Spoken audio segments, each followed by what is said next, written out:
புதுச்சேரியில் பள்ளிகளுக்கான கோடை விடுமுறை நீடிக்கப்படுமா என்பது குறித்து மாவட்ட ஆட்சியுடன் ஆலோசித்து முடிவு எடுக்கப்படும் என முதலமைச்சர் ரங்கசாமி தெரிவித்துள்ளார். மறைந்த தமிழக முன்னாள் முதலமைச்சர் கலைஞர் கருணாநிதியின் பிறந்தநாள் விழா புதுச்சேரி அரசு சார்பில் இன்று கடற்கரை சாலையில் உள்ள மேரி ஹாலில் நடைபெற்றது. அங்கு அலங்கரித்து வைக்கப்பட்டிருந்த கருணாநிதியின் உருவப்படத்திற்கு முதலமைச்சர் ரங்கசாமி தலைமையில் சட்டமன்ற உறுப்பினர்கள் மற்றும் அரசு அதிகாரிகள் மலர்தூவி மரியாதை செலுத்தினர். நிகழ்ச்சிக்கு பின்னர் செய்தியாளர்களை சந்தித்த முதலமைச்சர் ரங்கசாமியிடம் வெயிலின் தாக்கம் அதிகரித்து வருவதால் பள்ளிகளுக்கான கோடை விடுமுறை நீடிக்கப்படுமா என்ற கேள்வி எழுப்பப்பட்டது. அதற்கு பதிலளித்த அவர் மாவட்ட ஆட்சியுடன் ஆலோசனை நடத்திய பிறகு இதுகுறித்து உரிய தகவல் அறிவிக்கப்படும் என தெரிவித்தார். மேலும் புதுச்சேரி அமைச்சரவை விரிவாக்கம் எப்போது நடைபெறும் என்ற கேள்விக்கு பதிலளித்த முதலமைச்சர் அமைச்சரவை விரிவாக்கம் நாளை கூட நடைபெறலாம் என கூறினார். ஜல் ஜீவன் மிஷன் திட்டத்தின் கீழ் நிலுவையில் உள்ள மத்திய நிதியை உடனடியாக விடுவிக்க வேண்டும் என மத்திய அரசை முதலமைச்சர் ரங்கசாமி வலியுறுத்தியுள்ளார். ஜல் ஜீவன் மிஷன் 2.0 திட்டத்தின் கீழ் புதுச்சேரி அரசுக்கும் மத்திய ஜல் சக்தி அமைச்சகத்திற்கும் இடையிலான புரிந்துணர்வு ஒப்பந்தம் காணொலி வாயிலாக கையெழுத்திடப்பட்டது. மத்திய ஜல் சக்தி அமைச்சர் CR பாட்டீல், மத்திய இணையமைச்சர் சோமண்ணா மற்றும் முதலமைச்சர் ரங்கசாமி முன்னிலையில் நடைபெற்ற இந்த நிகழ்ச்சியில் மத்திய குடிநீர் விநியோகத்துறை செயலாளர் அசோக் மீனா, புதுச்சேரி பொதுப்பணித்துறை செயலர் முத்தம்மா மற்றும் உள்ளாட்சித்துறை இயக்குனர் ஆதர்ஷ் ஆகியோர் ஒப்பந்தத்தில் கையெழுத்திட்டனர். நிகழ்ச்சியில் உரையாற்றிய முதலமைச்சர் ரங்கசாமி ஜல் ஜீவன் மிஷன் 1.0 திட்டத்தின் மூலம் புதுச்சேரி மற்றும் காரைக்கால் மாவட்டங்களில் சுமார் 15,000 வீடுகளுக்கு குடிநீர் குழாய் இணைப்புகள் வழங்கப்பட்டுள்ளதாக தெரிவித்தார்.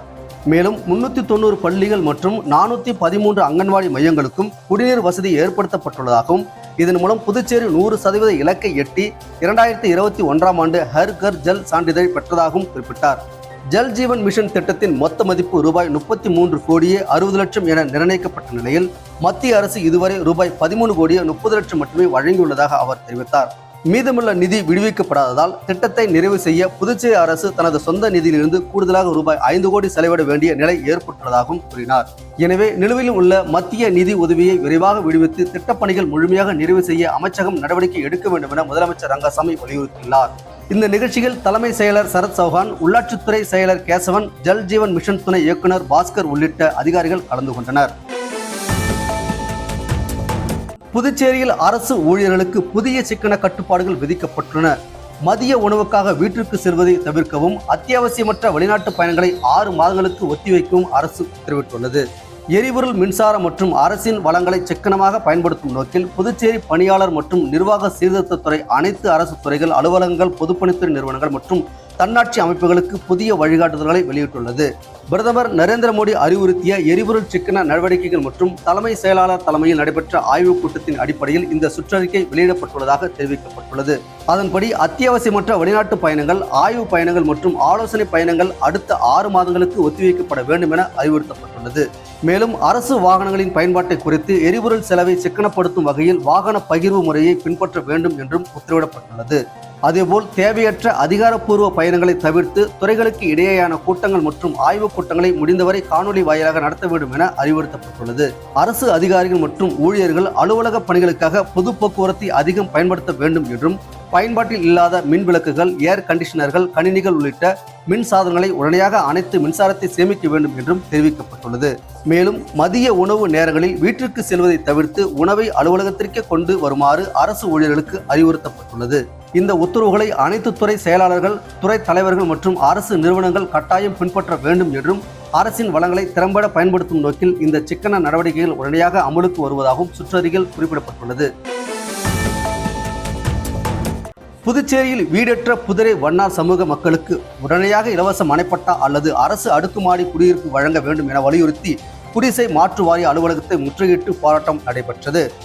புதுச்சேரி புதிரை வண்ணார் விடுதலை இயக்கம் சார்பில் பல ஆண்டுகளாக வீடற்ற புதிரை வண்ணார் சமூக மக்களுக்கு அரசு சார்பில் இலவச மனைப்பட்டா அல்லது அடுக்குமாடி குடியிருப்புகள் வழங்க வேண்டும் என்ற கோரிக்கை வலியுறுத்தப்பட்டு வருகிறது.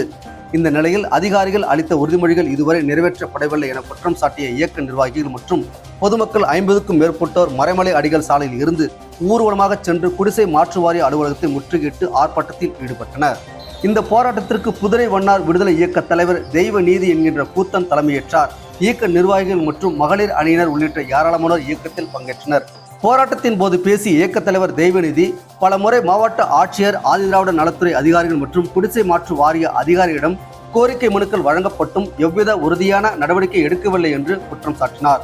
மேலும் தங்கள் சமூகத்தை சேர்ந்த பெரும்பாலானோர் வாடகை வீடுகளில் வசித்து வருவதால் குடும்பங்களில் மரணம் ஏற்பட்டாலும் உரிய முறையில் இறுதி சடங்குகளை நடத்துவதில் சிரமங்களை சந்தித்து வருவதாகவும் அவர் வேதனை தெரிவித்தார்.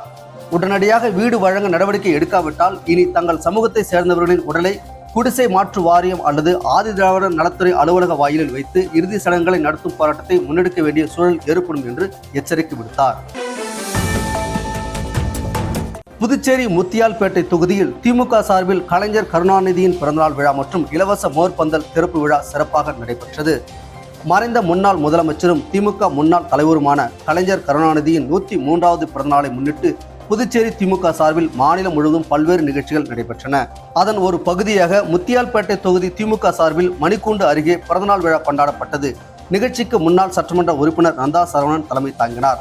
இந்த நிகழ்வில் சிறப்பு அழைப்பாளராக கலந்து கொண்ட திமுக மாநில அமைப்பாளர் சிவா அலங்கரித்து வைக்கப்பட்டிருந்த கலைஞர் கருணாநிதியின் உருவப்படத்திற்கு மலர்தூவி மரியாதை செலுத்தினார். அதனைத் தொடர்ந்து பொதுமக்களின் பயன்பாட்டிற்காக ஏற்பாடு செய்யப்பட்டிருந்த இலவச நீர்மோர் பந்தலை திறந்து வைத்து பொதுமக்களுக்கு நீர்மோர், இளநீர் மற்றும் தர்பூசணி உள்ளிட்ட குளிர்பானங்களை வழங்கினார். கோடை வெயிலின் தாக்கத்தை கருத்தில் கொண்டு நடத்தப்பட்ட இந்த நிகழ்ச்சி பொதுமக்களிடையே நல்ல வரவேற்பை பெற்றது.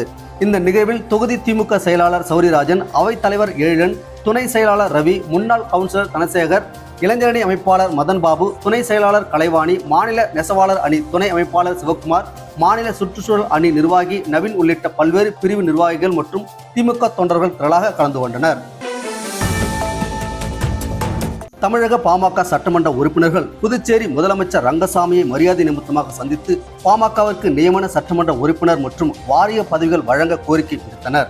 நடந்து முடிந்த தமிழக சட்டமன்ற தேர்தலில் பாஜக சார்பில் போட்டியிட்டு வெற்றி பெற்ற ஜெயங்கொண்டாம் தொகுதி சட்டமன்ற உறுப்பினர் வைத்தியநாதன், விக்கிரவாண்டி தொகுதி சட்டமன்ற உறுப்பினர் சிவகுமார் மற்றும் செஞ்சி தொகுதி சட்டமன்ற உறுப்பினர் கணேஷ்குமார் ஆகியோர் இன்று புதுச்சேரி சட்டப்பேரவையில் முதலமைச்சர் ரங்கசாமியை நேரில் சந்தித்தனர். மரியாதை நிமித்தமாக நடைபெற்ற இந்த சந்திப்பில் புதுச்சேரி மாநில அரசியல் சூழல் மற்றும் தேசிய ஜனநாயக கூட்டணியில் செயல்பாடுகள் குறித்து அவர்கள் கலந்துரையாடியதாக கூறப்படுகிறது. மேலும் புதுச்சேரியில் தேசிய ஜனநாயக கூட்டணியின் ஒரு முக்கிய அங்கமாக செயல்பட்டு வரும் பாட்டாளி மக்கள் கட்சிக்கு உரிய பிரதிநிதித்துவம் வழங்கப்பட வேண்டும் என்றும் அதற்காக நியமன சட்டமன்ற உறுப்பினர் பதவி மற்றும் பல்வேறு வாரியங்களில் பொறுப்புகள் வழங்கப்பட வேண்டும் என்றும் முதலமைச்சரிடம் கோரிக்கைகள் வைத்தனர். இந்த கோரிக்கையை பரிசீலித்து உரிய நடவடிக்கை எடுக்க வேண்டும் எனவும் அவர்கள் வலியுறுத்தியதாக தகவல்கள் வெளியாகியுள்ளது. புதுச்சேரி அருகே நோனங்குப்பம் சுண்ணாம்பு ஆற்றில் அடையாளம் தெரியாத ஆண் நபர் சடலமாக மீட்கப்பட்ட சம்பவம் பரபரப்பை ஏற்படுத்தியுள்ளது. தவளக்குப்பம் காவல் நிலைய எல்லைக்குட்பட்ட நோனங்குப்பம் பகுதியில் உள்ள சுண்ணாம்பு ஆற்றில் சுமார் 50 வயது மதிக்கத்தக்க ஆண் ஒருவர் சடலமாக மிதப்பதாக நேற்று மதியம் காவல்துறைக்கு தகவல் கிடைத்தது.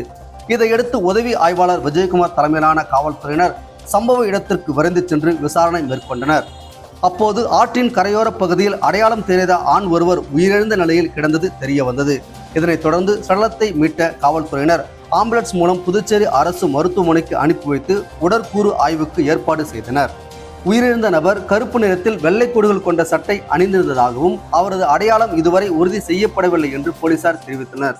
மீன் பிடிப்பதற்காக ஆற்றில் இறங்கிய போது அல்லது வேறு ஏதேனும் காரணத்தால் தண்ணீரில் தவறி விழுந்து உயிரிழந்திருக்கலாம் என்ற கோணத்தில் காவல்துறையினர் விசாரணை நடத்தி வருகின்றனர். இது தொடர்பாக தவளக்குப்பம் காவல் நிலையத்தில் வழக்கு பதிவு செய்யப்பட்டு உயிரிழந்த நபரின் அடையாளம் மற்றும் மரணத்திற்கான காரணம் குறித்து தீவிர விசாரணை நடைபெற்று வருகிறது.